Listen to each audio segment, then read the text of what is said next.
ntazagucurira.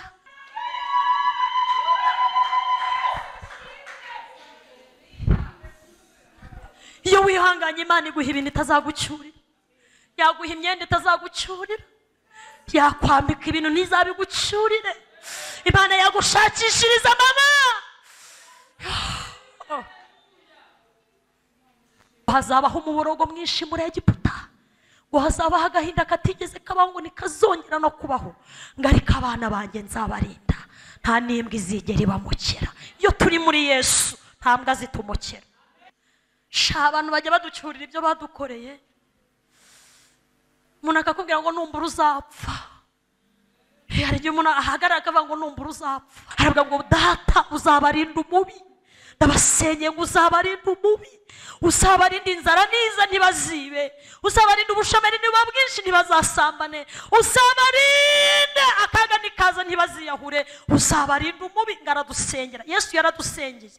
Ayo dusenga ni make, ariko Yesu yaradusengeye cyane. Senze ngo aba bagore ubarinda umubi, aba basore ubarinda umubi, abakobwa uzabarinda umubi, abana bato uzabarinda umubi. Iyo wumviye Yesu uba wumviye Imana, kandi bingana no kubabarirwa ibyaha. Imana ntizaguhora ubwinshi bw'ibyaha wakoze nubwo byaba ari stoke yuzuye ibyaha, ntiyabiguhora. Kuko muri Kristo ibyaha wakoze imyaka 20, Imana ibyeza mu masegonda 2. Ibyaha byose wakoze mu myaka 20, Imana ibyeza mu masegonda 2. Torero mukomere icyumbiri bayamayobera, amapfa afashihebe, abahinduye benshi mu bihe bikomeye, abitse ubutunzi bwabo ahatagera igeze, kuko imihigo myinshi mwahise ko mutazacogora, nubwo amasho yashira mu biraro, nizera isezerano, nubwo banyir'icumbi bavuga ngo yaradutaye, ariko abafite ikimenyetso twizera isezerano. Haleluya. Imana ishimwe cyane. Murakoze kuduha ikaze, abaririmbyi mujye kwicarira. Imana ibahe umugisha. Yesu ashimwe. Yesu ashimwe. Nitwa Joseline Mukatete, ndi umukobwa umukristo ukunda Imana, barizwa mu itorero rya ADEPR mu Gatenga. Ndanezerewe kubana namwe cyane cyane. Ndashimira umushumba wandaritse, Papa Beni agahinduka muranga mwiza uduhuza n'umushumba. Mwuka wera anyuze muri bo kugira ngo tuzahure namwe. Mushumba, Imana igumugisha. Imana igumugisha. Turishimye kubana n'abera, aho abana b'Imana bateraniye. Bibiliya iravuga ngo aho 2 cyangwa 3 bazaba bicaye bahamagara izina ry'Uwiteka. Yesu ubwe yaravuze ngo ndabizi ko hari igihe abantu bazabura, ariko 2 nibura bagerageje bakashaka mu maso hanjye, nanjye nzasaba data aze abane nabo. Imana irabizi ko twateranye, iri hano, umwana wayo ari hano, ndetse n'umwuka wera. Yesu ashimwe cyane. Rero dushimiye Imana yateguye urugendo neza cyane ikaduhuza namwe. Cya kabiri, iyo dushimira Imana dushimira n'abantu. Urumva ko nashimiye umushumba, namwe turabashimiye ko mwaje. Imana ibahe umugisha, kandi turizera ko uyu munsi wabereye mwiza. Mu bigaragara n'umunsi mwiza w'umuganura, ariko turashimira Kristo watubereye umuganura. Umuganura byose. Kristo niwe muganura, yahindutse imfura muri bene se kuko yanesheje Satani. Munyikirize amen. Hanyuma turi buganira amagambo y'Imana. Umushumba yamaye igihe gihagije rwose. Ndasenga nsaba Imana data wa twese ngo yugurure imitima yanyu kugira ngo mwumve ijambo rya Kristo. Imana ishimwe. Munyikirize Imana ishimwe. hari umugore umwe uri muri Bibiliya mu byakozwe n'intumwa witwa Rudiya. Ubwo Pawulo yari arimo araganiriza abantu ijambo ry'Imana, ngo umwami Yesu yuguruye umutima we ngo kugira ngo yumve ijambo rye. Nta muntu wiha kumva ijambo ry'Imana, ahubwo umwami Yesu niwe wugurura umutima, Mwuka Wera akavugana n'umutima, umutima ugakira. Rero ndi kwinginga Imana nkuko nayisabye kare mbere yuko nza, mbwira Yesu ngo wugurure imitima y'abantu baze kumva ijambo ryawe, bahinduke base na Yesu. Imana ishimwe cyane.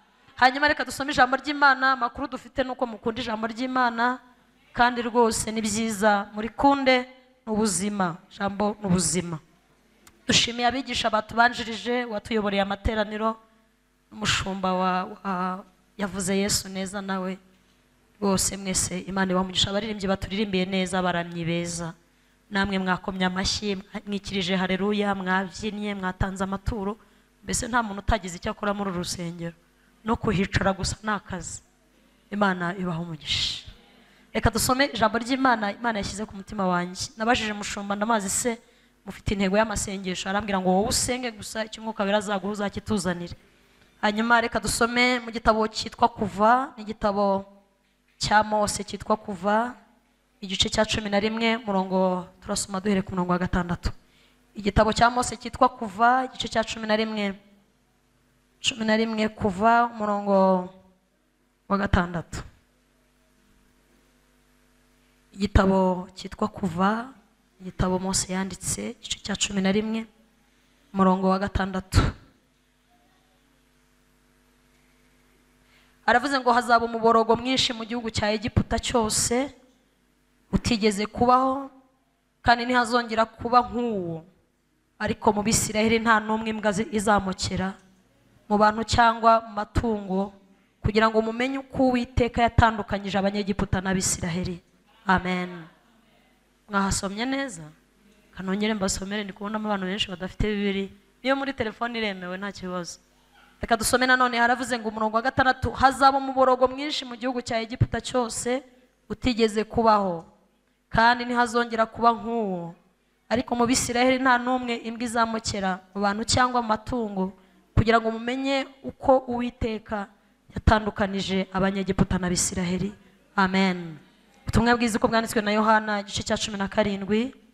Twagiye mu isezerano rishya. Ubutumwa bwiza uko bwanditswe na Yohana, igice cya 17, dusome murongo wa 15. Yohana 17 murongo wa 15. Haravuze ngo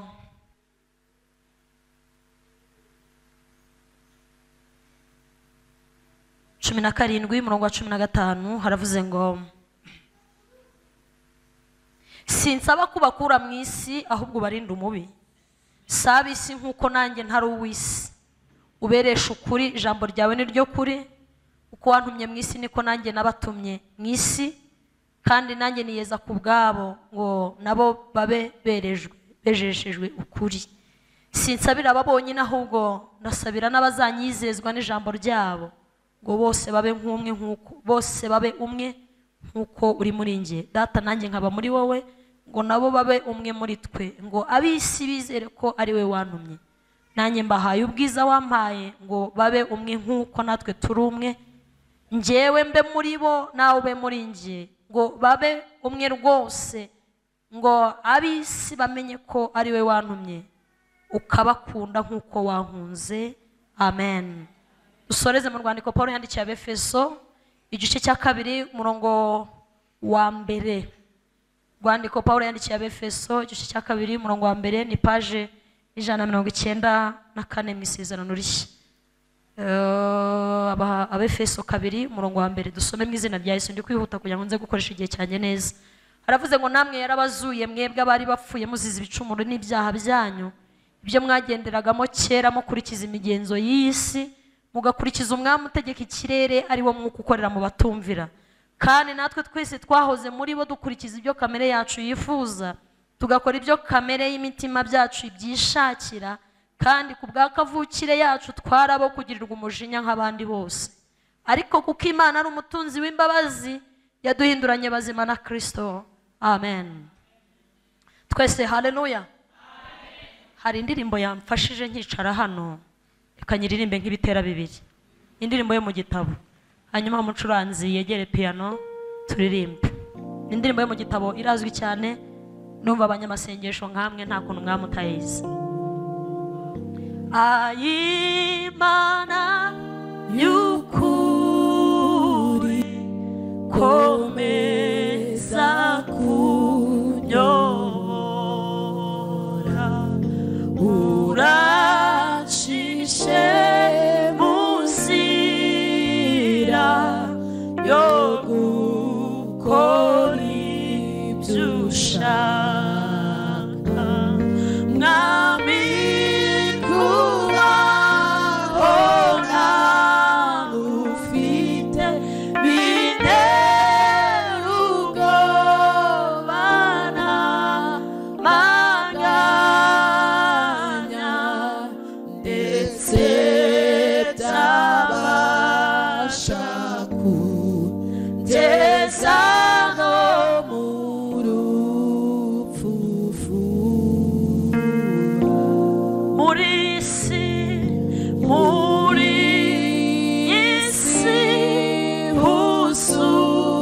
huzuye urugo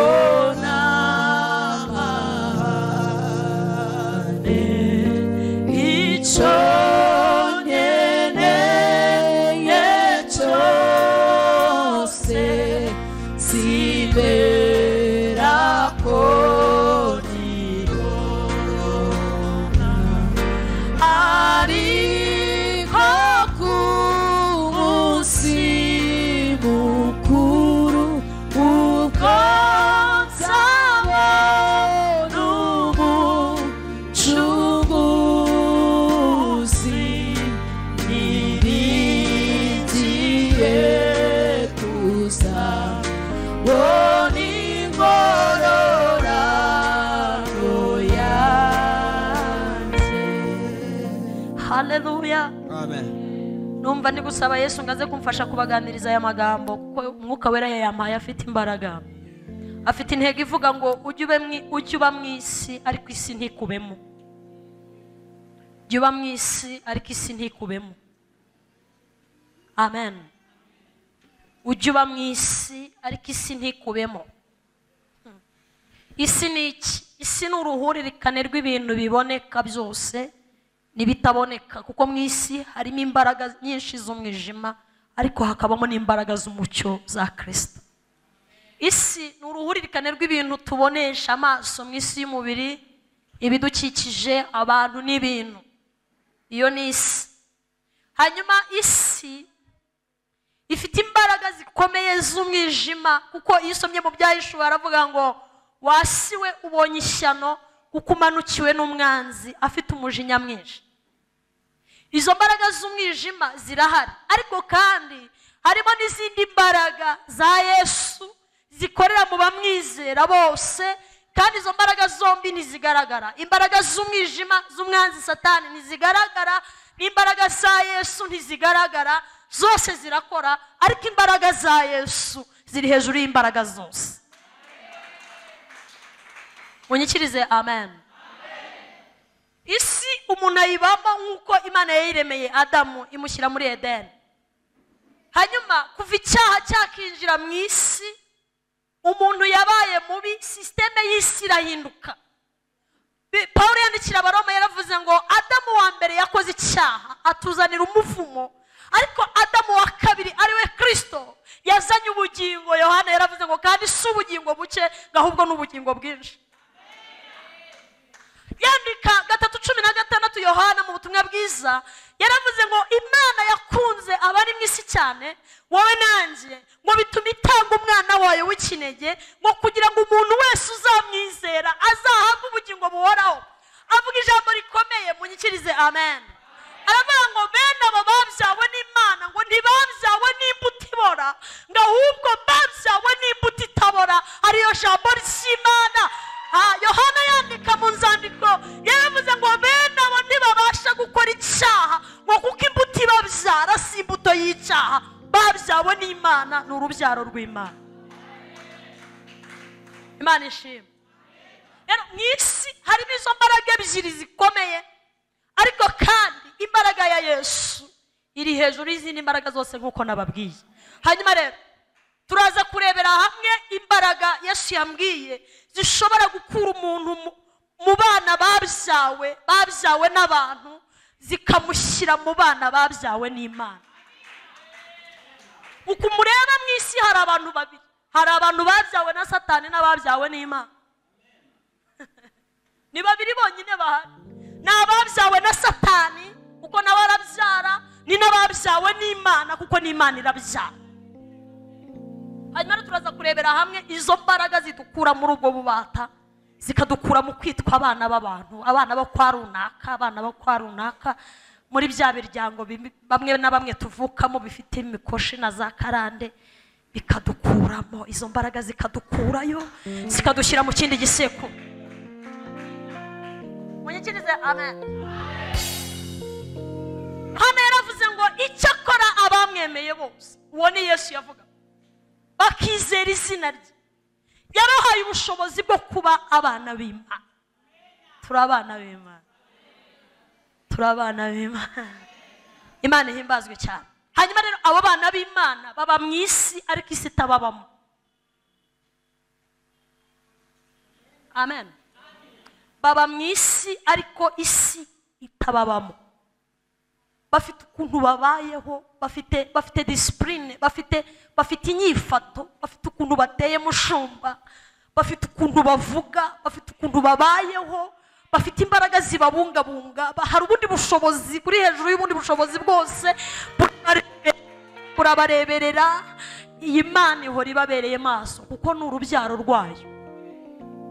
Uko umubyeyi abungabunga ubuzima bw'umwana, niko Imana ibungabunga abo yabyaye. Muraza gufashwa? Munyikirize amen. Iri jambo twasomye mu gitabo cyo Kuva ni abana ba Aburahamu. Bene Aburahamu, murabizi ko Aburahamu ni umugabo ukomeye. Bibiliya imwita sekuruza w'abizera bose. Ni umugabo wumvise Imana mu gihugu Imana itacyumvikana, yumva Imana. Uyu munsi ndagusenyera ngo amatwi yawe ajye yumva Imana mu gihe ahandi hose yacecetse. Munyikirize amen. Uyu mugabo yumvise Imana yarabuze. Imana yigeze yabura iraceceka.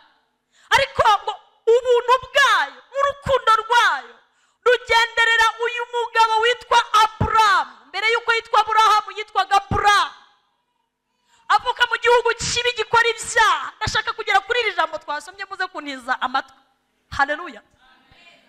Imana iramugenderera iminsi afite ishyaka ryo kumenya Imana. Ngo yarebaga ibigirwamana bya Setera, ngo si yari afite business yo gucuruza ibigirwamana, ibitanga urubyaro, ibitanga izuba, ibitanga ibitanga ishaba. Ubu dufite abantu bagira utuntu ngo dutanga ishaba ku iseta bari gucuruza, ibitanga ubwiza, ibitanga. Bari bafite ubwoko bwinshi by'ibigirwamana. Umuntu wese yazaga guhaha akurikije icyo akeneye. Ubwo abakobwa bashaka ubwiza bose bajyaga kwatera kugira ngo abahe ikigirwamana gitanga iki. Abagore n'abakobwa bajyaga guhaha ibigirwamana bibaha ubwiza. Abagore babuze abana, hari ibigirwamana basenga bakibwira ko ibyo bigirwamana bitanga urubyaro. Aburahamu ngarabireba akitwa Aburahamu, bati ibi bintu uko mbireba, ibi bintu twanura imvura iguye, ibi bintu izuba riba ryinshi tukabitwikira, ubu niyo Mana kweri? Ibi bintu byaba ari Imana? Ese kuko abo bagore baje kubigura ngo tubahe urubyaro, baba barabyaye kubera byo cyangwa hari izindi mbaraga zitanga urubyaro? Abagore n'abakobwa n'abasore n'abagabo baje hano bashaka byaba ariyo Mana koko yabikoze cyangwa hari iyindi Mana ntaramenya? Uko yagiraga ishyaka ryo gushaka Imana no kuyimenya, ngo Imana ibonye umwete n'ishyaka Aburahamu afite, ngo umunsi mwiza kumwibwira. Iyi Mana uyishaka irakwibwira, iyi Mana uyikunda irakwibwira. Biravuga ngo nkunda bankunda kandi aranshakana umwete bose bazambona.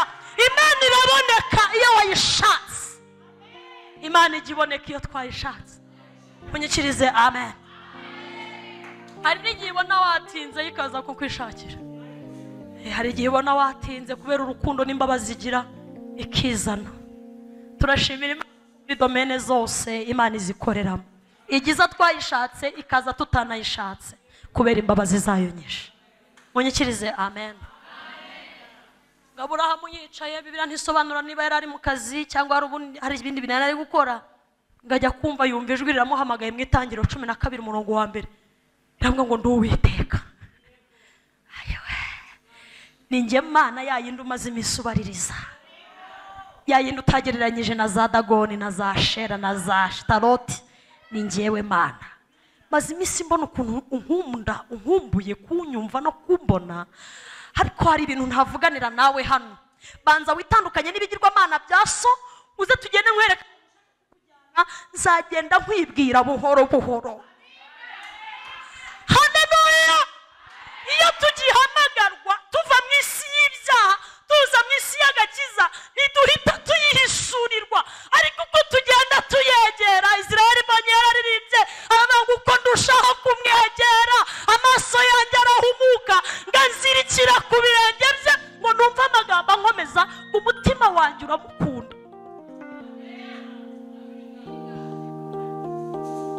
Uko ugenda wegera Imana urushaho kuyimenya. Munyikirize amen. Mundebe hano mbabwira amakuru meza. Nta muntu wakubwira Imana kwiringa yirangizeyo. Imana iracyari nshya. Yanabwiye abantu ndavuga ngo n'imyaka maze mbwiriza sindayivuga, ubu nibwo ntangiye. Ubu turi kuvugana nibwo ndi kuyivuga. Imana nishya ku buryo njyewe nayivuga uko nayibonye, nawe wayivuga uko wayibonye nkasanga nishya. Ifite umwihariko, ifite ukuntu ijya yigaragaza kuri buri muntu tugasanga nishya. Haleluya! Yesu mwene Dawidi we. Imana nishya ku buryo uko Joseline yayibonye bitandukanye n'uko wayibonye. Reka mbabwire amakuru. Ibizima, abakuru n'abamarayika bari abaturage b'ijuru, nyine bari abaturage b'ijuru. Ngiyo bubaraye bunamye bavuga ngo ure buri segonda buri tsiyerisi uko bunamutse basanga yabaye ngo niyo mpamvu batarambirwa, bahora bavuga ngo urera, bavuga ngo urera, bavuga ngo urera, bavuga ngo urera, bavuga ngo urera, buri tsiyerisi basanga Imana yabaye nshya. Imana rero nta muntu wayivuga ngo ayirangize. Imana ibwira Aburahamu iramubwira ngo va hano, nzajya agenda nkwibwiraho gake, nzakubwira duke mu bingize. Uko ndushaho kumwegera amaso yanjye arahumuka, ansirikira ku birenge byiwe, ngo numva amagambo ankomeza, umutima wajura mukunda. Aburahamu ava mu gihugu cy'iwabo, igihugu cy'ibigirwamana, abwira umugore we Sarayi, aramubwira ati umva sheri, numvise Imana. Sarayi ati sivuga ite? Iyo utaramenya uko ivuga ntumenya nyine uko ivuga, ariko uyu munsi ndagusengeye ngo umenye uko ivuga, kandi nta handi kivugira, ivugira mu mwana wayo. Imana ivugira muri Kristo Yesu. Iyo tuvuze Yesu tuba tuvuze Imana. Munyikirize amen. Abwira Sarayi aramubwira ngo numvise Imana ivuze. Yavuze, yambwiye. Yakubwiye ngo ukize? Yambwiye ngo mve muri iki gihugu. Sara ati twasezeranye ivangamutungo risesuye. Iyo Mana yawe izaba Imana yanjye, aho izakujyana nanjye niho nzajya. Abagore bafata ibyemezo, umva ari umugabo wawe rahira ko wajyana nawe, kundebye nk'umuntu mutajyana. Akubwiye ati sheri Imana yavuganye nanjye ngo ngenda, wahita umubaza tuzugiye ufite gukodesha. Aburahamu ati sinzakodesha, igendanye nanjye izambera ihema, igendanye nanjye izambera ubwugamo. Tunganira Imana ubudasiba, cyuhora uyisenga kandi uyumvire, cyubana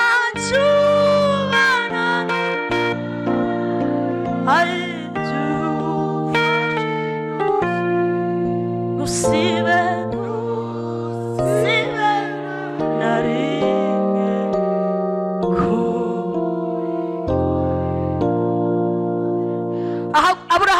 ahagurukana umugore we Sara n'ibyo yaratunze byose, ngo Loti mwene wabo nawe ngashaka kujyana nawe. Bibiliya ivuga ngo bageze mu nzira abashumba babo barashwana. Ariko ndashaka kuvuga imbaraga zikomeye zidutandukanya n'imbaraga z'umwijima, zidukura mu isi y'ibyaha zikatujyana aho Imana ishaka kutujya. Munyikirize amen. Kandi uru rugendo ntirusaba gufata igare, ntirusaba gufata moto, ntirusaba gufata imodoka, ntirusaba indege, ntirusaba ubwato, nta kindi rusaba kugendana na Yesu gusa. Umuntu aba yicaye hano kandi arimo aragenda. Ubu turimo turagenda tugendana na Yesu. Munyikirize amen. Aburahamu yumvira Imana imubwira ibintu 7 ntari buvuge, muze gusoma mu Itangiriro 12 muhere ku murongo wa mbere, ariko ndashaka kuvuga muri 7 ndavugamo 2 gusa. Imana iramubwira ngo Aburahamu, ubwo unyumviye sinzongera kukwita Aburahamu. Iryo ni izina ry'ubutindi, ni izina ry'ibigirwamana, ni izina ryo mu byaha. Uhereye none nkwibarujeho nkwisesekuruza wabizera ura Aburahamu. Uwo munsi iryo joro, uwo munsi cyangwa iryo joro byaraye bibaye, nta muntu wongeye guhamagara Aburahamu, bose baravangura Aburahamu sekuruza wabizera. Imana niguhamagara igukuye mu byaha uje muri Kristo, icyambere izagukorera izagukuraho amazina yo mu byaha, iguha izina rishya witwa umwana w'Imana. Munyikirize amen. Mwisi tugira abantu bafite amazina mabi bagira n'ipfunwe ryo kuyavuga. Ubu dufite n'abantu hano bafite ababyeyi babo bafite amazina mabi. Yesu we, bamunyangire.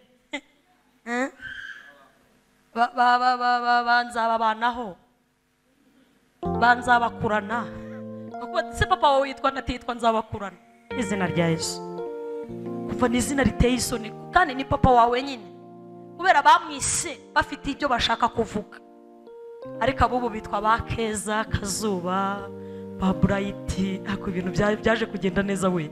Baburayiti, Akarabo, Akanyange, Akanyenyeri, ana yanjye.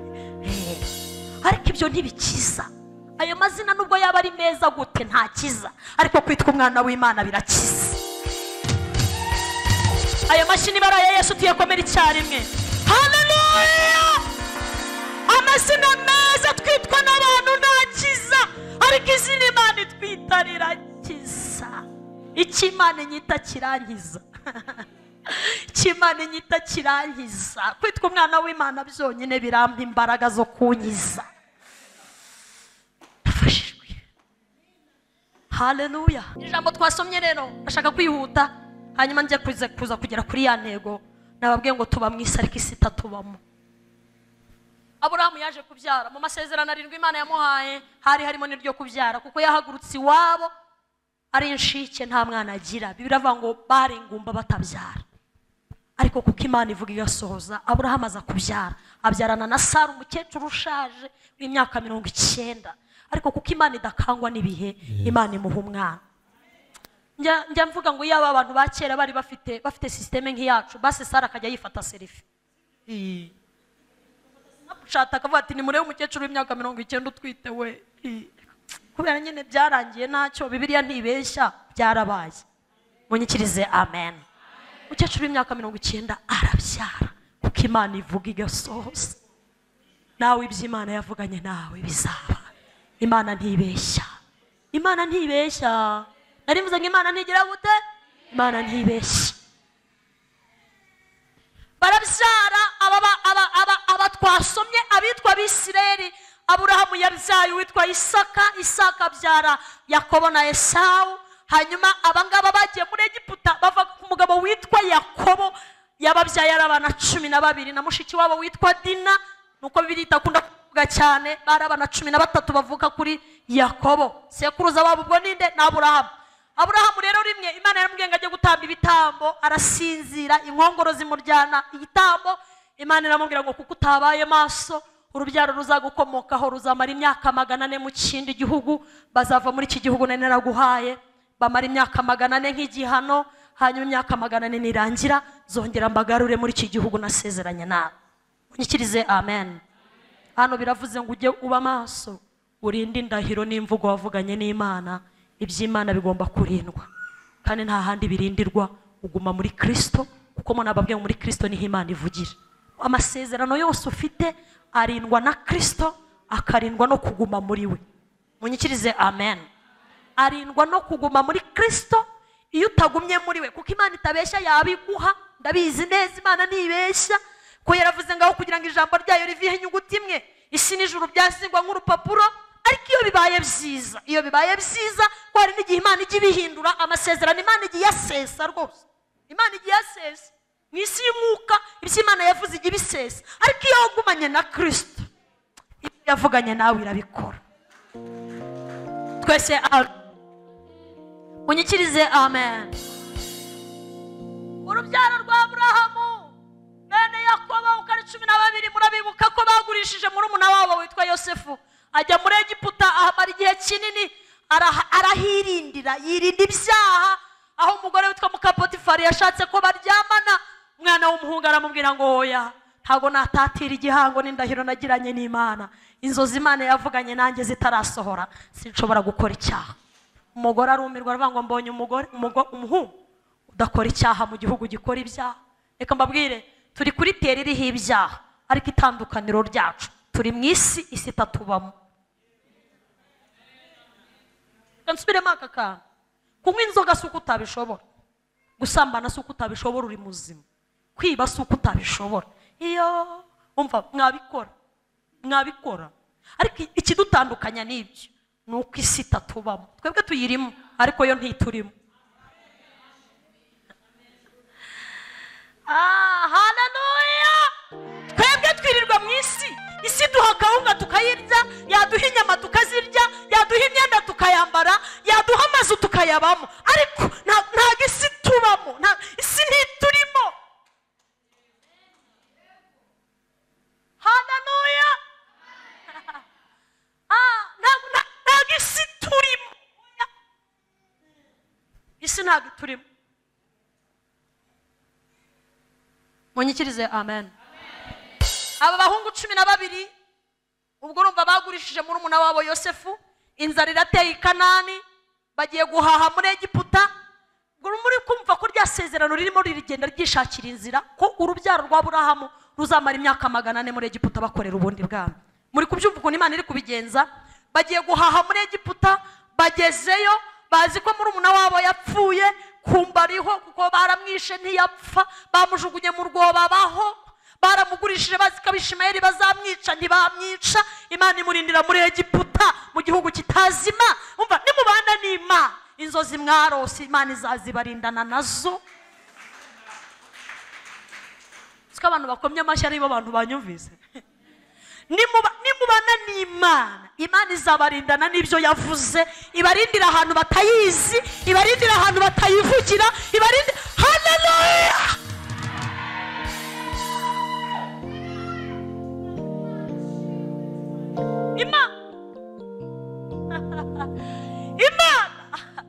Imana irinda icyo yavuze ikakirindana n'uwo yakibwiye, nubwo aho yaba ari nta bandi banyamasengesho baba bahari, ari we wenyine, ari mu gihugu kiroga, ari mu gihugu gisambana, ari mu gihugu cyiba, ari mu gihugu cy'abagambanyi. Imana irinda uwo yabwiye ikamurindana n'icyo yavuganye nawe. Hanyuma Imana ntifite ubwoba bw'ahantu uri, ifa kuba yaravuganye nawe. Ahubwo nakibaza ngo Imana yavuganye nanjye ibiki? Ibiki Imana yavuganye nanjye? Mundebe mbabwire. Uyu munsi wibaza ngo nibiki Imana yavuganye nanjye byatuma indinda ikandindana nabyo. Amen. Nibiki Imana yambwiye byatuma indinda? Ese koko niyo yabivuze? Niyo. Habaho ubwoko butatu bw'amajwi mu isi y'umwuka. Mundebe mbaganiriza amagambo akomeye. Haleluya. Hariho ijwi ry'umuntu. Ijwi ry'umuntu. Umuntu arakureba akavuga ati uri umukobwa cyangwa uri umugore? Ubwo Imana ntago ibizi ko uri umugore cyangwa uri umukobwa. Agakora ati uri umukobwa cyangwa wenda wifitiye agataye gato nk'aka ka Joseline kandi ubyaye nka 4. Agakora ati uri umukobwa cyangwa uri umugore? Ukabigiye kwisobanura uti ndi umukobwa. Imana iravuze ngo umwaka utaha nk'iki gihe izaba yagukoreye ubukwe. Akakora akabatiri ko uri umusore cyangwa uri umugabo? Ati ndi umusore. Imana iravuze ngo igiye kugukorera ubukwe vuba. Ariko iyo Mana ntizi ko uri umusore. Imana iratatona, Imana irashakisha ikintu mukino. Iyo ni Imana. Imana iratomboza. Twajya kuyigurira rinete kuko yabitakibona. Ariko yaravuze ngo amaboko yanjye ntiyananiwe gukora, amatwi yanjye ntiyananiwe kumva. Munyikirize amen. Munyikirize haleluya. Umuntu arakureba akakubwira ura mugore washatse ntago muberanye. Agahita akubwira tura mugore washatse ntago muberanye. Ati buri Imana igufitiye indi bogari cyangwa igufitiye undi mu baby. None murinza tukabiri yararebaga he? Yariyebeye ko ari we muzabana. Suko ivuga. Ibyo nijwi rya mbere abantu baravuga bagahuza n'ibyenda gusa nawe. None ukibwira ngo ni Imana ivuze kandi atariyo. Kumbe umuntu yakoze tatonaje n'abati reka mpanurira uyu muntu mubwire ngo bizamera gutya. Nkabona umeze nk'umuntu wajya muri Amerika nkava nticakira visa sha. Ibyo nijwi ry'umuntu. Munyikirize amen. Kabiri habaho ijwi ry'abadayimoni. Ibiranga ngo Satani ajya yihindura marayika w'iki? Mwanyikirije ko nabakunze. Satani yihindura marayika w'umucyo. Niho Paulo yandikiye numara b'Efeso yarabwiye ngo duhangana n'imyuka mibi y'ahantu ho mu ijuru ngo yo mu kirere. Iyo myuka izana ibyenda gusa n'ibivuye mu ijuru. Arakureba nabwo akakubwira tumva nkubwira umwana wawe agiye mu by'ukuri umwana yashya kuko ni umwana koko yakubagana ni umwana. None agahita akubwira ibintu biri gutera ubwoba kugira ngo umushaka gusengera. Se muri hano mvuga Imana cyangwa mwataye? Munyikirize amen. Benabo haza na kimwe bahanura. Akubwira ibintu bigutera ubwoba bishishana kugira ngo uzamushaka. Kabati nutamro ntago ngusengera ngo imikoshi kuveho. Mose turavuga Imana. Munyikirize haleluya. Harakura akavuga tumva ndimo ndabona impanuka ikomeye cyane. Mpereza ibumbi senkane ngusengere nkuzaho impanuka. None hafite imfunguzo z'urupfu. Imfunguzo z'urupfu ni uzigendana. Ariko yavuze ngo ubeho niyo yavuze ngo ubeho. Ninavuga ngo pfa uzapfa. Munyikirize haleluya. Imana ifite urufunguzo rw'ubuzima. Nta muntu yarurikije, nta muntu yaruhaye, uri mu biganza byayo. Nivuga ngo abaho usabaho, nivuga ngo kwino byanze biku. Nta muntu ufite urufunguzo rw'urupfu. Yesu wenyine niwe ufite imfunguzo. Tumukomera amashyi menshi haleluya. Yesu niwe wenyine ufite imfunguzo z'urupfu n'ubuzima. Niwe mu mwizere. Hanyuma ijwi rya gatatu rero ry'Imana piri. Hahandi Imana ivuga abangira avuze kweri. Niyivuze. Uzi kuhita ubyumva ko ari yivuze. Erega nibyo nabyo yabivuga ikavanga urupfu ndarukurinze ariko ikaba ari yibivuze. Kandi bene ibyo nta kiguzi bisaba. Iyivuze iguhera ubuntu ikagukiriza ubundi. Aya mashyi turayakomera Imana cyangwa turayakomera abantu? Amashyi menshi kwa Yesu haleluya. Ntabwo ndwanya umwuka w'abahanuzi oya, ahubwo iby'Imana ivuze abari byo muzajya muvuga, ibyo itavuze muca. Nibyo ibyifuze nibyo tugomba kuvuga. Nubwo itavuga irakora. Bikora itanavuze. Fasha uyu mwanya nibura nanjye n'ingamba wasindiye zitabarika, inyishu zirwanira iyo mubikari ukazinesha wenyine sinabimenye. Erega ni byiza ibyo unekerezaho n'iby'igikundiro cyinshi fashe rw'umutima wanjye kuko iyi ndimi nayo ibaye ngufi. Duhereze Imana icyubahiro.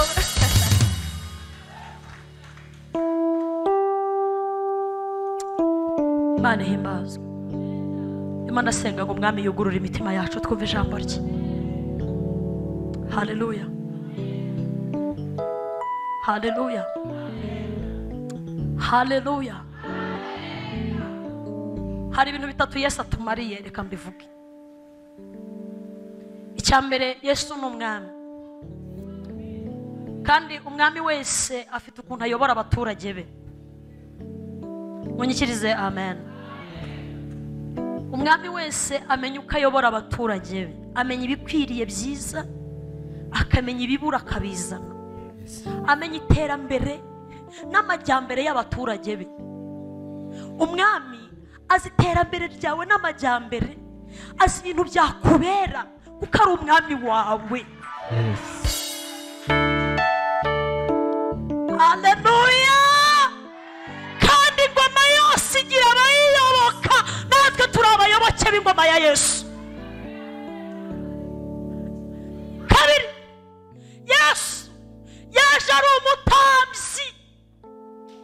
Mu isezerano rya kera Abisiraheli bakeneraga umuntu batambira ibitambo, bakeneraga umuntu bajyana imbere y'Imana, bakazana ibitambo bakuye mu matungo boroye, bakamukenera rimwe mu mwaka. Ariko Yesu aje ahinduka igitambo, aba n'umutambyi. Ubu ntitugikenera abatambyi, Yesu yahindutse umutambyi. Kugira ngo uvuge Imana ikumve, ntugikenera umuntu ubikuvugira. Vugana na Yesu, Yesu akamenya ibikenewe. Gatatu, Yesu ni umuhanuzi mukuru.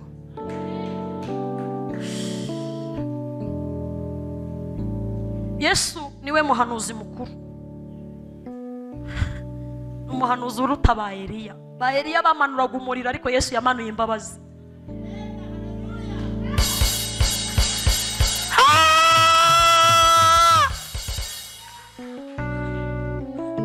Abahanuzi dufite none wabaho nk'umwuka wa Eliya, bakora udutendo.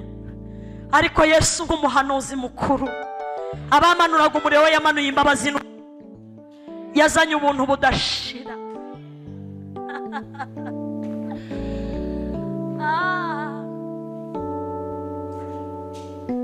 Nkunda Yesu. Nari mvuze ngo nkunda Yesu. Munyikirize amen. Yesu ni umuhanuzi, niwe wenyine wakureberamo akamenya ngo humura ntacyo uzaba. Muririmbyi yaravuze ngo reka gutinye ibizakubaho, Imana iza kuri. Reba ubushake bw'Imana gusa, Imana irakuri. Abahanuzi badahari Imana yakurinda, abakureberamo badahari Imana yakurinda, abavuga butumwa badahari Imana yakurinda, abaririmbyi badahari Imana yakurinda, ababishopu badahari Imana yakurinda, abapadiri badahari Imana yakurinda. Yakurinzi wawe. Amen. Icyakora mubakunde mububahe. Imana yabahaye kuyobora umukumbi, ariko kandi Imana iri kumwe n'itorero ryayo. Ariko nafashijwe Imana. Munyikirize amen. Iminsi yo kubaho kwawe Imana ifite mu kiganza, izitayibwira kutugirira ejo hazaza beza cyane. Sawa, urakoze cyane. isi tuyirimo ariko itatubamo. Munyikirize amen. Aba bene Aburahamu babaye muri Egiputa imyaka 400. Iri jambo twasomye ryavuze ngo Imana yarabarinze ibaremera Gosheni. Uzi ikintu cyantangaje, Gosheni iri muri Egiputa ariko abayirimo si abanyegiputa. Ariko nafashijwe n'ukuri. Gosheni iri muri Egiputa. Ku ikarita y'isi Gosheni iri muri Egiputa ariko abari muri Gosheni si abanyegiputa. Ayo mashini bara Yesu tuyakomera icyarimwe. Haleluya! Abana b'Imana bari mwisi ariko isi yo ntibabamo.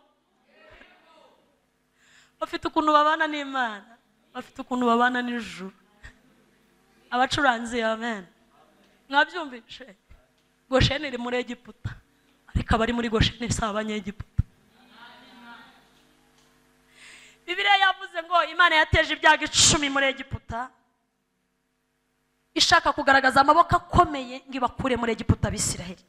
Ya myaka 400 Imana yabwiye Abisiraheli yari yararenze, yarabwiye Aburahamu yari yararenze, harenzeho 30, yabaye imyaka 430. Ariko ngo Imana yibuka ijambo yavuganye na sekuruza wabo witwa Aburahamu. Harageze ngo Imana yibuka ijambo yavuganye natwe. Amen. Ihagurutsa Mose, umuhungu wavutse mu buzima bubi, wavutse mu gihe gikomeye barimo barica abana b'Abaheburayo, ariko Imana iramurinda. Imana igira gute? Imana iramurinda, imurinda ari mu mazi, ari mu kato gapfundikiye katagiramo oxygen. Reka mbabwire, hari igihe umuntu aba ariho mu buzima bupfundikiye, ariko umugambi w'Imana ntukangwa n'ubuzima bupfundikiye. Imana yabupfundura ikinjiramo imbere ikareba uwurimo. Ikibazo si akato, ikibazo ni uwurimo. Ikibazo si akato, ikibazo ni uwo bakingiranyemo. Uyu yavuganye n'Imana ntapfa mbere yo gupfa, ntagenda mbere yo kugenda. Imana imuhozaho ijisho. Imana imuhozaho ijisho. Ntiyagenda mu muhanda avanganyuze he? Ni umwana wanjye.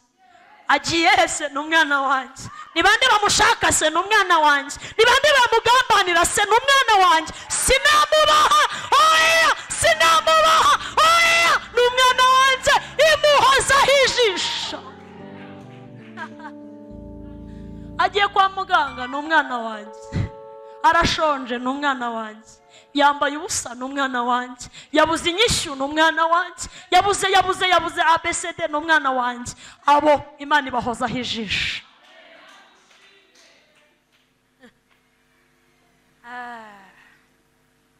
Mose yavutse nabi ariko ntibyamubujije kuba umutware w'Abisiraheli. Oya, kuvuka nabi ntibikuraho icyo Imana yavuze. Munyikirize amen.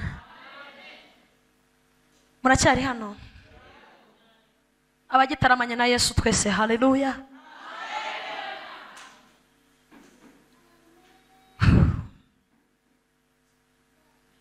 Papa Beni, Bibiliya yavuze ngo Gosheni iri muri Egiputa ariko abari muri Gosheni si abanyegiputa.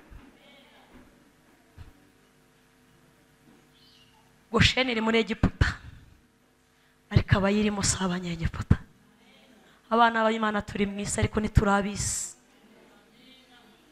Munyikirize amen.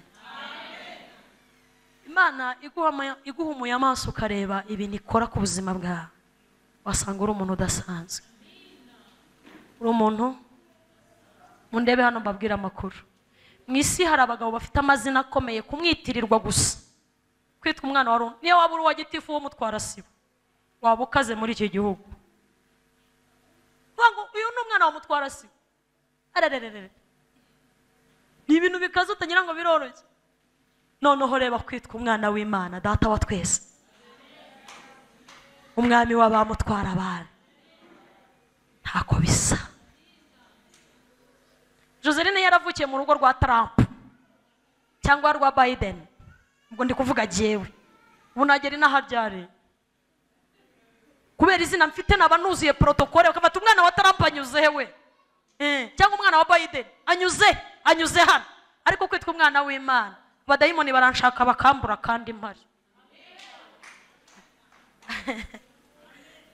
umwana w'Imana mushu witwa umwana w'Imana. Satani arandeba akambura kuko ntiyambona ndi muri Kristo. Ntashobora kumbona, ntashobora. Niyo yakoresha intwaro za kirimbuzi nk'iza uriya mugabo wo mu Burusiya ninde mana, niyo yakoresha intwaro nk'izi ntabwo yashobora kumbona. Hari izindi ntwaro zikomeye. Niko Elisa yabwiye Gehazi, yarabwiye ngo icyampa amaso yawe agahumuka ukareba. Hari ingabo zaka umuriro zitugose zituma Abasiriya batatubona. Hari ingabo zaka umuriro zitatubona kandi duhari.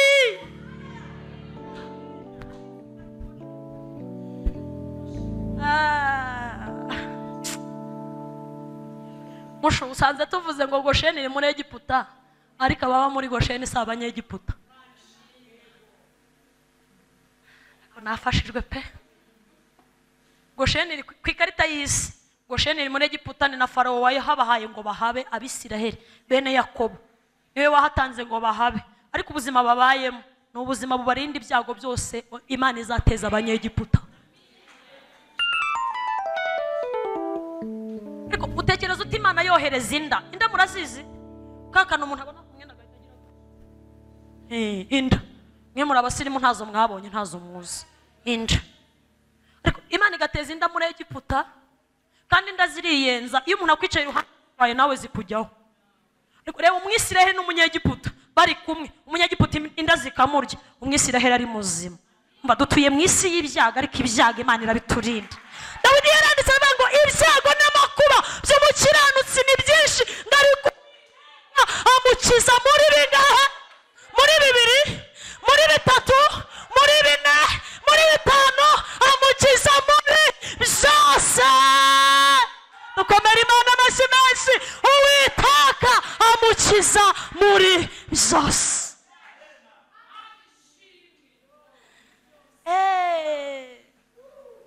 Ubwo imfura zo mu Egiputa zicwaga, abana b'Imana i Gosheni bari amahoro. Yohana we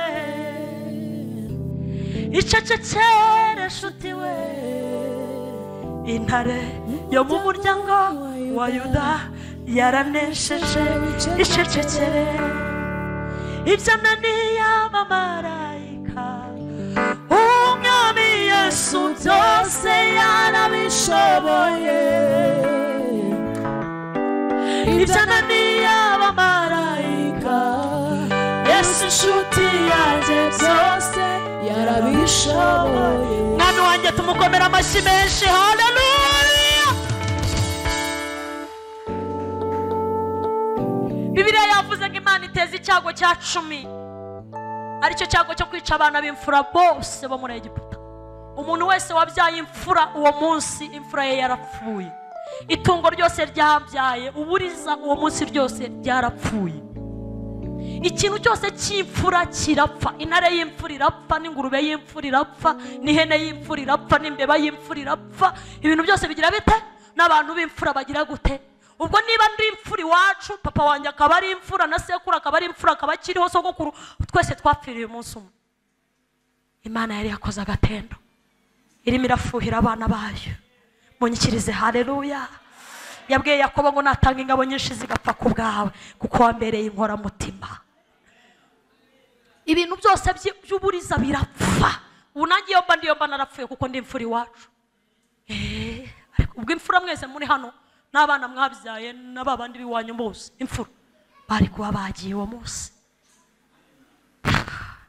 Ngari Gosheni, abari batuye Gosheni bene Aburahamu, ijambo Imana yavuze rirabarinda.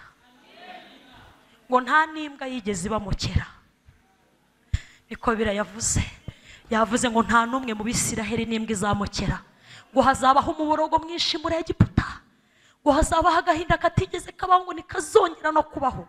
Ngo ariko abana banjye nzabarinda, nta n'imbwa izigera ibamukera. Iyo turi muri Yesu nta mbwa zitumukera. Gutura i Gosheni bingana no gutura muri Kristo. Iyo turi muri we nta mbwa zitumukera. Abari muri we nta teka bazacirwaho. Munyikirize haleluya. Bibiliya yavuze ngo Yesu ari gusengera abigishwa be yenda gupfa, ngarangize misiyo yamuzanye mu isi. arabicaza nk'uko twicaye mu ndebe mbabwira amakuru. Ba Petero baricara, ba Filipo, ba Yohana, ba Matayo, ba Andereya na ba Tomu na Yuda Iskariyoti bose baricara. Ariko iki gice twasomye Yuda yari yamaze kugenda, ngasigaranye n'abigishwa 11. Ngarabasengera aravuga ati mwarakoze kwihanganana nanjye, narashonje nsonzana namwe, ntacyo nariye ngo mbacure, muri abana beza. Akareba Petero, umwana mwiza rwose. Yareba Matayo ati nawe uri umwana mwiza. Arabashimira ati mwarakoze kwihangana mugumana nanjye. Avuga ati ariko kwihangana kwanyu ntikuzarangirira aha, mbabikiye ubwami. Munyikirize haleluya. Mukomeze mwihangane, mbabikiye ubwami. Ageze kuri uyu murongo twasomye, abwira Imana, arebera ati rero Mana, ahantu wanyohereje ni hatari. Iyi si irimo ibibazo byinshi, ni ahantu abantu basonzera, inzara yaranyishe ndabyumva. Yesu yarashonje kugeza ubwo Satani yambwira ati fatira ibuye urihindura umutsima, urashonje mwana. Yesu ngareba ibuye aravuga ati wabuye we, nari nkuhinduye umutsima byari birangiye, ariko nari kuba numviye umwanzi. Arambwira ngo umuntu ntatungwa n'umutsima gusa, ahubwo atungwa n'amagambo yose ava mu kanwa k'Imana. Rero Yesu yarazi inzara uko imera. Yesu yarazi uko kwangwa bimera, n'abarumuna be baramwanze. Yesu yari afite abavandimwe babavukana kuri mama we, baramwanze. Yarazi uko kwangwa bigira gute biryana. Ngareba ukuntu isi ari hatari, ngarasenga abwira Imana, arabwira ati Imana, abo wampaye kurinda narabarinze, ngaba turi kumwe turicaranye, ariko isi ngiye kubasigamo ntago yoroshye. Nisa abantu bangiramo umuntu, nisa abantu bagambaniramo umuntu bakamwicisha cyangwa bakamurogesha, nisa umuntu ashakisha ubuzima bikanga, kandi ndabona nta gahunda yo kuhabakura vuba ufite. Aravuga ngo ndasenze Data, ngaba ntibazabeho nk'abisi. Mana, aravuga ngo Data uzabarinda umubi, ndabasenye ngo uzabarinda umubi, uzabarinda inzara niza ntibazibe, uzabarinda ubushomeri niba bwinshi ntibazasambane, uzabarinde akaga nikaza ntibaziyahure, uzabarinda umubi. Ngaradusengera. Yesu yaradusengeye. Ayo dusenga ni make, ariko Yesu yaradusengeye cyane. Munyikirize haleluya. Arasenga ngo Data senze ngaba abagore ubarinda umubi, aba basore ubarinda umubi, abakobwa uzabarinda umubi, abana bato uzabarinda umubi, abagabo uzabarinda umubi. Abango kandi bitondeye amategeko yanjye nkuko nanjye nitondeye ayawe Data.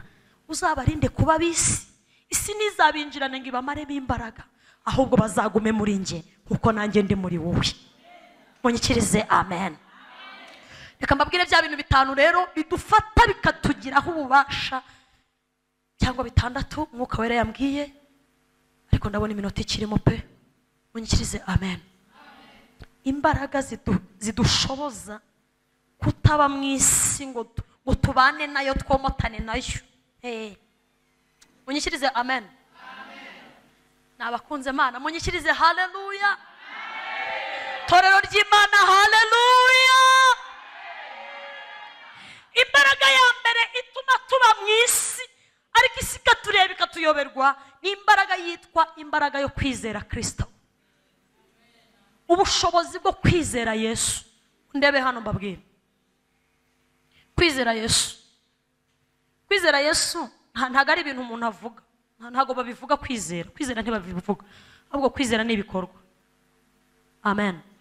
Iyo uvuze ngo ukunda Yesu ntago babivuga ngo babiririmbe. Ugaragaza ko umukunda koko. Kumwizera bingana no kumukunda. Mundebe hano haleluya. Yesu yabajije Petero 3 amubaza ngo Simoni mwene Yona urankunda? Arongera aramubaza Petero urankunda? 3 Petero urankunda? Yesu yarebaga mu mutima wa Petero ati Petero hari igihe azageragezwa akanyihakana akandeka, henga mubaze kankunda kugeza igihe ari bunyemerere n'umutima we kankunda. Ntago Yesu kumukunda babivugisha amagambo, barabikora. Munyikirize amen. Na Yesu babiririmba, ntago gukunda Yesu babibyina. Hari kuna abantu babyina akabonye Imana tukagira ngo bakunda Yesu. Ntago ari. Yesu yaravuze ngo umuntu nankunda azitondera amategeko. Munyikirize amen. Yesu mwandakari. Munyikirize haleluya. umuntu niba akunda Yesu yitondera amategeko ye, kuko icyo Yesu avuze kingana n'ubuzima uwo muntu avuganye nawe. Niba Yesu avuze ngo baho gutya, ugomba kubaho gutyo, kuko nibwo umwumviye. Uhaguruke.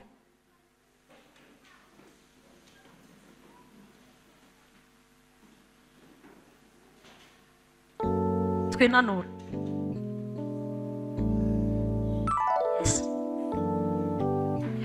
Yabonaga ko mutangiye kunsiga, aho mwongere mwicare. Imana ibaho umugisha. Yesu yavuze ngo haguruka, ugomba guhaguruka. Niba Joseline avuze ngo duhaguruke, kubw'icyubahiro mugomba Imana no kunyumvira, mugahaguruka. Yesu nabivuga ujye ubikora. Yesu arusha Joseline imbaraga. None ikintu gitangaza Yesu, abarokore benshi bavuga ko bamwizera ariko batamwumvira. Allo? Haleluya. Haleluya. Kandi ikintu kizatuma abantu barimbuka suko batumvise, ahubwo bazarimbuzwa nuko batumviye. Nukuri Imana ntizaguhanira ubwinshi bw'ibyaha wakoze, oya, ntago ari ibyo. Imana izaguhanira kutumvira umwana wayo. Kumvira umwana wayo bingana no kureka ibyaha. Mundeho mbabwira amakuru. Iyo wumviye Yesu uba wumviye Imana, kandi bingana no kubabarirwa ibyaha. Imana ntizaguhora ubwinshi bw'ibyaha wakoze nubwo byaba ari stock yuzuye ibyaha, ntiyabiguhora. Ko muri Kristo ibyaha wakoze imyaka 20, Imana ibyeza mu masegonda 2. Ibyaha byose wakoze mu myaka 20, Imana ibyeza mu masegonda 2. Rero ntago abantu bazazira ko batumvise, bazazira ko batumviye. Bazazira ko batumvi. Rero ntago kwizera Yesu babivuga, kwizera Yesu barabikora. Munyikirize amen. Izi mbaraga rero zitwa kwizera zizanwa no kumva ijambo ry'Imana, nizo zidutandukanya n'ubuzima bw'isi. Irumvikanye? Munyikirize amen. Kabiri, imbaraga ya kabiri idushoboza kuba mwisi tutarabisi, ni amahitamo meza. Amahitamo? Aya mahitamo meza ntazanwa nanjye. Umwuka wera nshyira imbere ibyo ngomba guhitamo.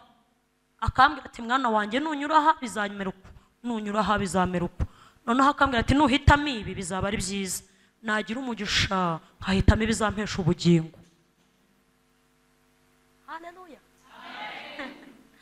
Amahitamo meza, uhitamo Yesu, ni imbaraga zingana no kuba turi mu isi ariko tutarabisi. Nafashijwe. Haleluya. Ya guhitamo Yesu, kumumenya nibwo buzima, mfite amahoro adashira. Duwiwe nawe nuwanjye, arasi nanjye ndamuzi. Kubimenya nibwo buzima, mfite amahoro adashira. Reka mbabwire ibintu bikomeye ariko kandi binoroshye. Idolari 1000 cy'amadolari kiri hano, inyungu zacyo ziri bumare n'ibyo ukeneye, iminsi iri bumare bingana n'ibyo ukeneye. No kwihanganira mu gakiza ugategerereza igihe Imana izaguha ibyo ukeneye. Reka tuvuge ko inyungu z'amadolari 1000 ziri bukemura ibibazo byose ufite mu mezi 2, sibyo? No kwihanganira muri Kristo ukazihangana, Imana ikazaguha igisubizo kizagusubiza imyaka 2. Munyumve, ndashaka kubaha akantu karimo logique ikomeye. Munyikirize amen. Mwisi y'ibigaragara nahitamo ibintabara nonaha kuko mbabaye. Nahitamo ibintabara nonaha kuko nkereka Imana motifu, nkayibwira ngo ndashonje, nambaye ubusa, sindishyura inzu, sindagira gute. Ariko idolari 1000 ziri hano ndi busambanire jewe, Imana igahita intabara. Aha, idolari 1000 zikantabara mu mezi 2, ngiye kuzifata nzaba nihana. Ndi kubigisha amahitamo. Munyikirize amen. no kwihangana Imana ikazantabara mu myaka 2 kuko ibizi neza ko ntazapfa izandindiriza cya kindi yangeneye sinzapfa nihangana kuko itabeshye ya madorari 1000 Imana isampa mu myaka 2 akazahinduka isoko y'umugisha wose nari nkeneye mu buzima. Amahitamo yanjye ashobora kumbwira ngo hitamo ya madorari 1000 akemura ibibazo wari ufite mu mezi 2 cyangwa se wihangane nzabiguherera imwe nyuma y'imyaka 2 ntuzapfa ntacyo uzaba nzakurinda guha umugisha urate. Iyo uhisemo neza bingana no kubaha Kristo. Munyikirize amen. Hanyuma rero abantu benshi babayeho muri ngaruka ubwo bya bindi navuze bidutabara vuba biri hano. Abate nzaba nihana ariko izi dolari ntizancaho aya makashi ntiyagenda agahita yitabara mu mezi 2 nyuma y'ayo mezi agasigarana umubabaro. Icyambere arababara mu buryo bw'ubugingo kuko yacumuye ku Mana yabonye indonke z'ibyisi acumuye. Icya kabiri arababazwa nuko ibyo bamuhaye bidakemuye ibibazo byose yari afite. Ariko wa wundi wihanganye mu myaka 2 iyo muzahura aririmba avuga ngo nubwo ijoro ryaba ryijimye gute mu gitondo impundu zizavuga. Amashyi menshi kwa Yesu, haleluya.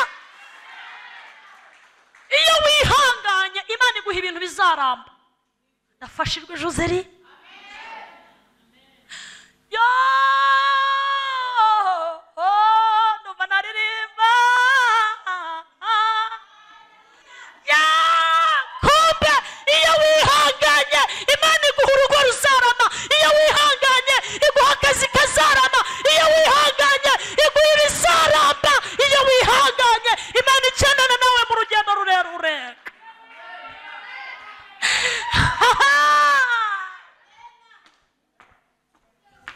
Bene ibyo nta muntu ubigucyurira akubwira ngo garuka twongere dukora icyaha udarurenda gupfa. Hoya Imana iguha ibintu bitazagucyurirwaho, ibintu bitazazamo inyuro mama.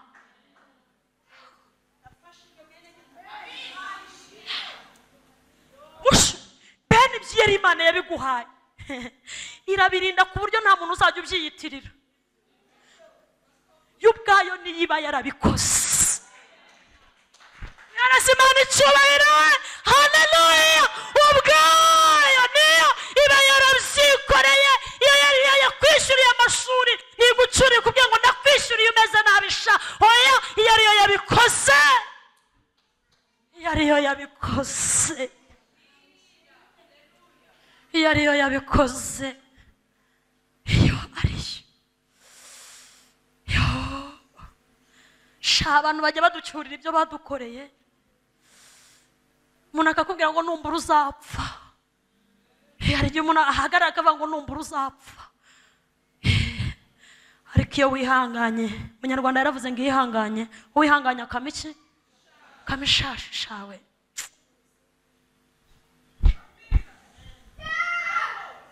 Imana iyo wihanganye Imana iguha ibintu itazagucyurira. Iyo wihanganye Imana iguha umugabo itazagucyurira. Iyo wihanganye iguha umugore itazagucyurira. Iyo wihanganye iguha akazi itazagucyurira. Iyo wihanganye iguha abana itazagucyurira. Iyo wihanganye we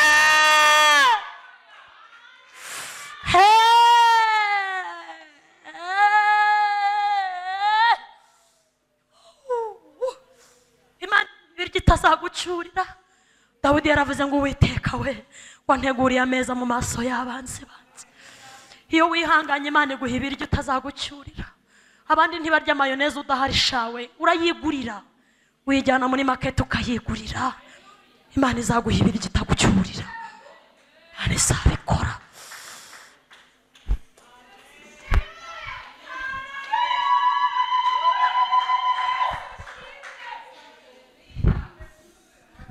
Iyo wihanganye Imana iguha ibintu itazagucyurira. Yaguha imyenda itazagucyurira, yakwambika ibintu ntizabigucyurire. Imana yagushakishiriza mama.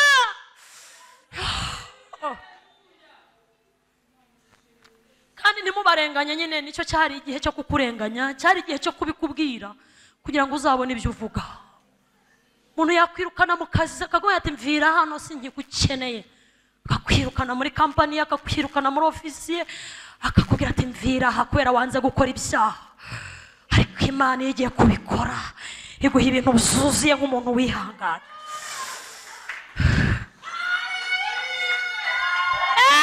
Haleluya! Imana igibikora, Imana igibikora.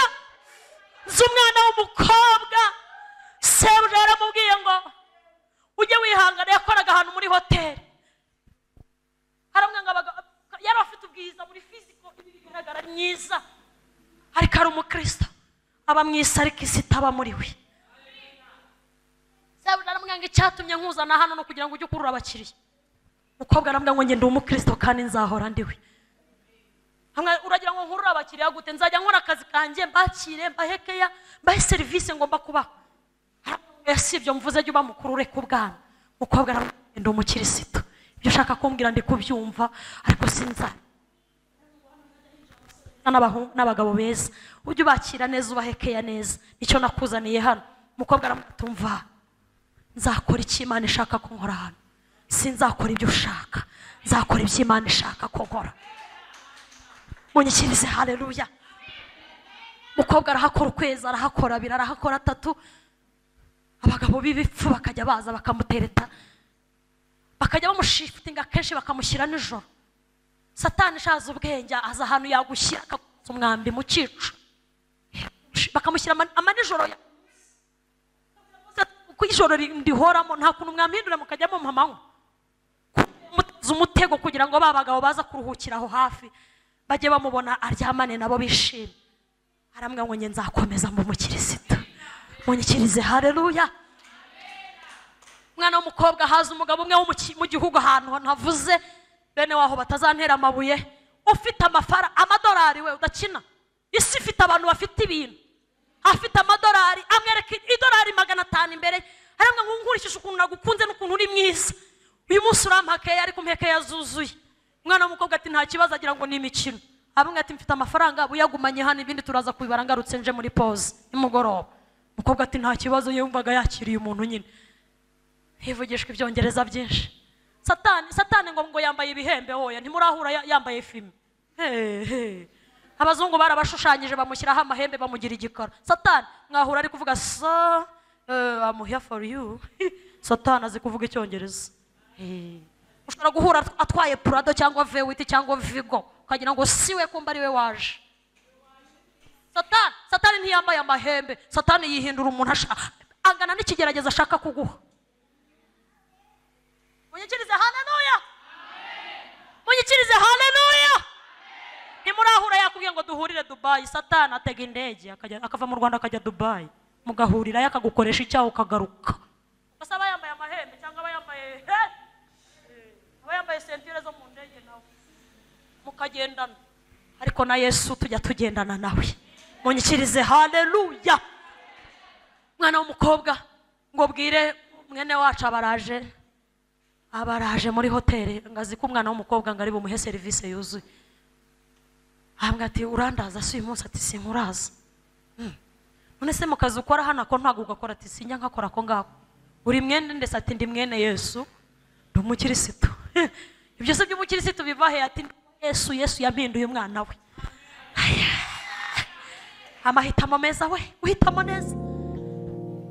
Ahambwa ati oya. Mugabo arihangana aragenda araryama. Mu gitondo ajya kumuteranya na sebuja, arambwira ngo uyu mukobwa bakiri hano ni ishyano, ntazi gufata neza abakiriya. Arambwira ati narabimenye kera ko uyu mukobwa ari igipfu, nuko umubona amataye gusa nta kintu afite. Reka mbabwire, nubwo dufite ibintu isi yenda kutwiteranya nabyo, ariko turi abana b'Imana. Munyikirize. Haleluya! Sebuja aramwirukana mu kazi ngo agere mu rugo aza gusenga nk'uko mwaje gusenga. Agiye mu iteraniro umuhanuzi amurebera nk'ahari inyuma, arambwira tumva nkubwire ndi Uwiteka niko Imana ivuze. Irambwiye ngo ndi Uwiteka, irambwiye ngo wakiranukiye aho abantu batareba, nzakwamamariza aho abantu bareba. Munyikirize. Haleluya! Imana izabasubiza ibyo kagungu zariye, Imana izabaha ibyo ubuzikira bwariye. Uwiteka afite ingurane, Uwiteka afite ingurane ku bantu bagize amahitamo mess. Ega Imana nayo umusirimu. Mugira ngo Imana ni itari umusirimu se? Imana iza hano wakicara intebe yawe ikakubera. Imana iza ahantu wakicara ugacuruza ukunguka. Imana iza ahantu wakicara bikagenda neza. Rega nawe waba muri bamwe mu bafata ibyemezo, Imana izi byakubera. Yabikoreye Esiteri ntaho yagiye, uyu munsi iracyahari. Amahitamo meza adutandukanya n'isi. Uhitamo neza idutandukanya n'isi. Afashijwe n'ukuri. Uhitamo neza n'uguhitamo Yesu Kristo.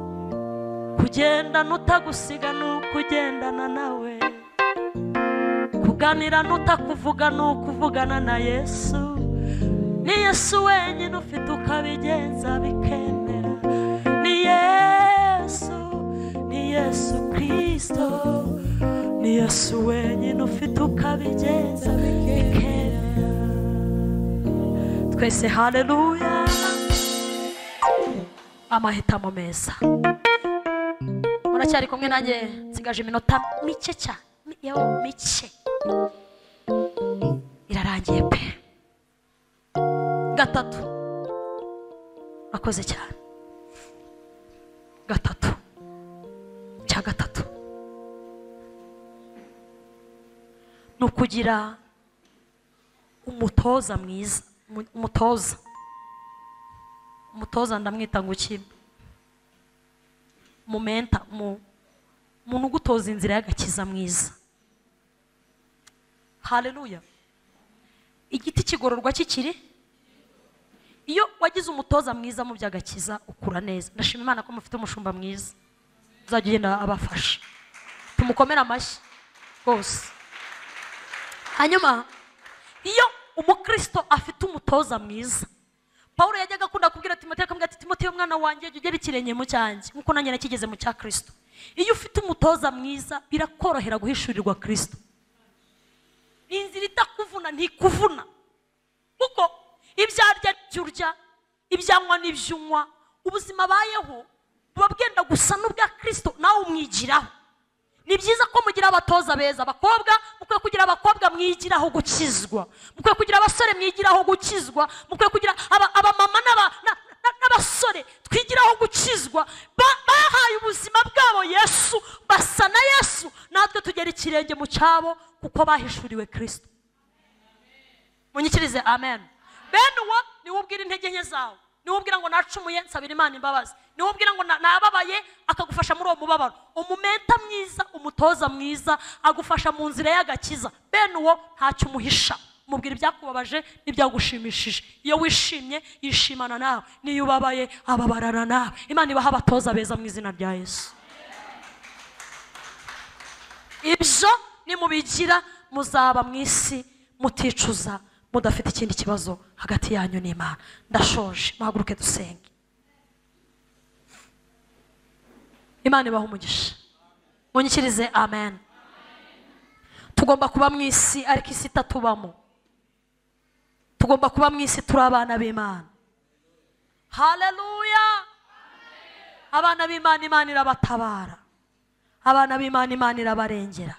Butaha ninza nzababwira ibintu bine Imana ikorera abana b'Imana. Haleluya. Imana irabarinda, Imana irabafata ikabakomeza. Imana ibitaho kandi murasa n'abantu Imana igiye kwitaho. Nukuri murasa n'abantu Imana igiye kwitaho kuko muri abana b'Imana. Muhaguruke twese duhaguruke.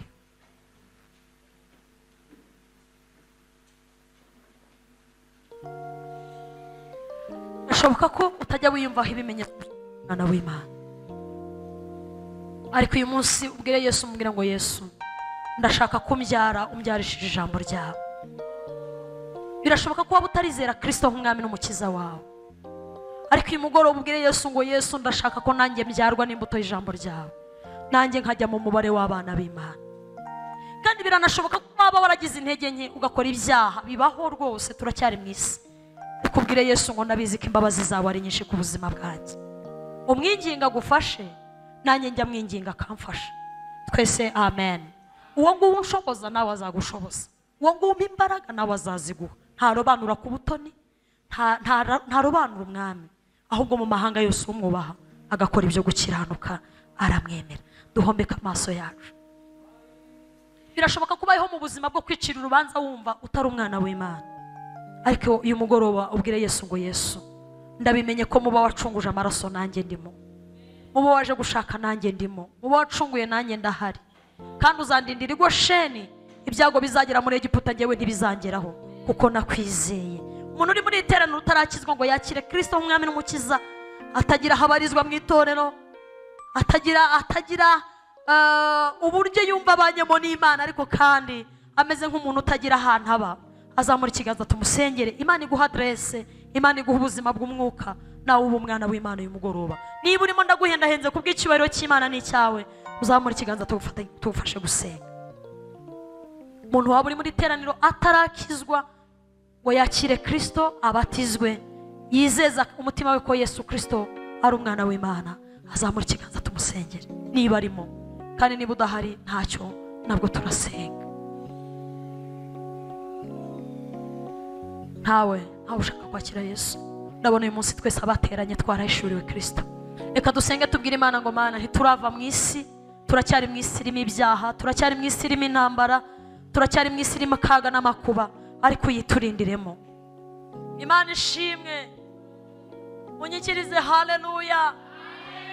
Imana ikurindire mu isi irata, isi irimo inzangano, isi irimo ubwicanyi, isi irimo ubusambanyi, isi irimo ibintu byinshi bitandukanye, isi irimo ubukene, isi irimo ubupfakazi, irimo ibigeragezo byinshi bitandukanye, ariko Imana yikurindiremo, ikurindira ubugingo. Mana, mu izina rya Yesu, haleluya, turasenze muri iri teraniro.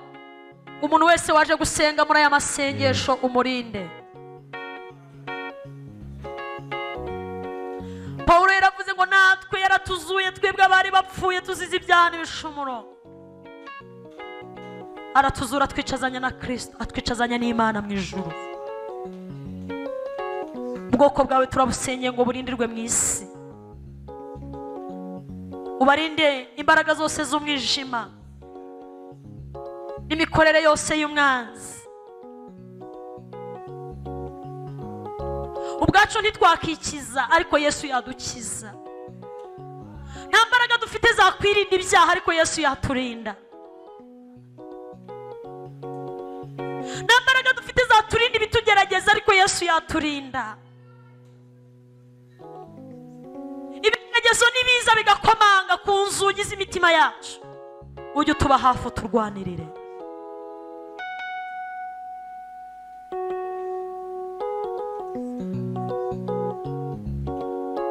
Ni wowe Mana yita ku batagira shinge na rugero, kandi umutima ukomerekejwe cyane, ikiganza cyatobowe nicyo cyawomora. Turi imbere yawe Mwana.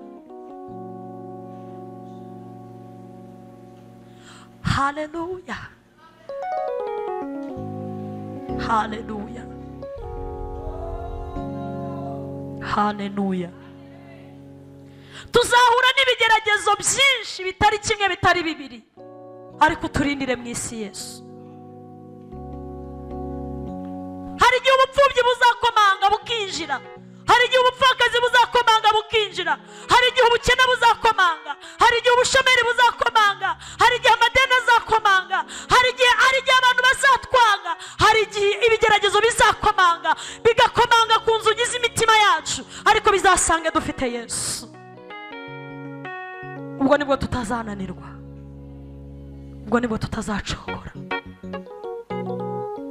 Urakoze Mana, udukomeze, kandi abakeneye ubutabazi ububahe Mwana. Abarwayi bari muri iteraniro bakize. Bibiliya iravuga ngo wohereze ijambo mu isi, ibyo ushaka ko biremwa bikaremwa. Ukize indwara zikomeye ziri muri iri teraniro, wirukana abadayimoni. Abashonje ubagaburire, abambaye ubusa ubambike, abafite amadeni ubishyurire, abari mu kaga gakomeye n'ibigeragezo bitandukanye ubabere ibyiringiro. Niwe humure ryacu, niwe mbabazi zacu. Urakoze Yesu, uri Imana yumva ibyisabwa. Ndagushimiye ko ugiye kugaragaza ikimenyetso cy'ibyiza muri iri teraniro. kandi amaboko yawe aje gukorera abantu ibitangaza. Bibiliya ngo yewe urengana ugahungabanywa n'inkubi y'umuyaga, nzakwambura igikombe cy'ibidandabiranya. Ndagushimiye ko hari abantu wambuye ibikombe by'ibidandabiranya muri iri teraniro. Abantu bari basindishijwe n'ibibagerageza. Uwiteka, uri Imana imara umubabaro, uri Imana itanga ibyishimo mu cyimbo cy'umubabaro, kandi uri Imana itanga amahoro mu gihe cy'ibigeragezo. Habwa icyubahiro Yesu.